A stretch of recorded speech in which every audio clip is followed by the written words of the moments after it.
മോദി പറഞ്ഞ നോട്ട് നിരോധനത്തിന്റെ സമയപരിധി ഇന്ന് അവസാനിക്കും. കറൻസി ഇല്ലാതെ നീറിപ്പുകഞ്ഞ നാൾ തുടരുമെന്ന് രാജ്യത്തിന്റെ സാമ്പത്തിക സ്ഥിതി വ്യക്തമാക്കുന്നു.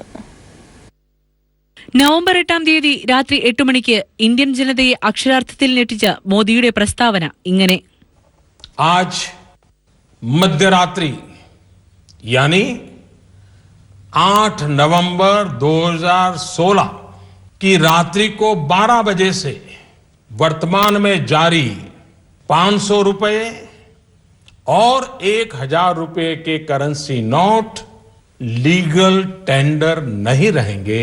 ഇന്ത്യയെ സാമ്പത്തികമായും സാമൂഹികമായും അന്ധകാരത്തിലേക്ക് തള്ളിയ ചരിത്ര പ്രസ്താവന 50 നാൾ പിന്നിടുമ്പോൾ രാജ്യത്തിന്റെ ഭാവി എങ്ങോട്ടെന്ന ചോദ്യത്തിന് ഇനിയും ഉത്തരം പൂർണ്ണമായിട്ടില്ല. 50 നാൾ തരൂ, രാജ്യത്തെ കള്ളപ്പണവും ഭീകരപ്രവർത്തനവും അവസാനിപ്പിക്കാം എന്ന പ്രധാനമന്ത്രിയുടെ വാക്കുകൾ സഹിഷ്ണുതയോടെ ആദ്യനാളുകളിൽ സ്വീകരിച്ച ജനങ്ങൾ സഹനശക്തി നശിച്ച് തെരുവിലേക്കിറങ്ങുന്ന കാഴ്ചയാണ് പിന്നീട് നാം കണ്ടത്. മോദിയുടെ വികല നയത്തിലൂടെ രക്തസാക്ഷിത്വം വരിച്ചത് 100-ലേറെ പേരാണ്. നോട്ട് നിരോധനം 50 ദിനം പിന്നിട്ടപ്പോഴും ATMകൾക്ക് മുന്നിലെ നീണ്ട വരിക്ക് ഇപ്പോഴും മാറ്റമില്ല. രാജ്യത്തെ ഭൂരിഭാഗം ATMകളും ഇപ്പോഴും കറൻസി രഹിതമാണ്. പല ബാങ്കുകളിലും പണവിതരണം റേഷൻ അടിസ്ഥാനത്തിലാണ് നടക്കുന്നത്.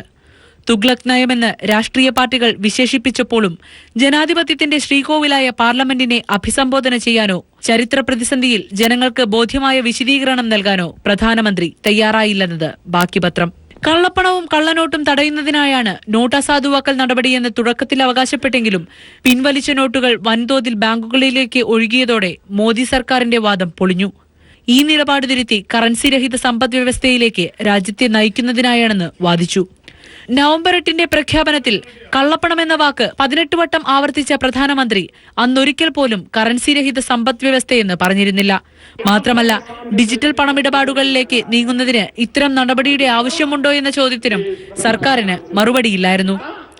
50 നാൾ കഴിഞ്ഞാൽ നിങ്ങളെന്നെ തൂക്കിലേറ്റു എന്ന മോദിയുടെ വാക്ക് കാലം രേഖപ്പെടുത്തിയ ചരിത്രമണ്ടത്തരമായും ഒപ്പം 125 കോടി ജനങ്ങളുടെ ഗതികേടായും രേഖപ്പെടുത്തും. News desk.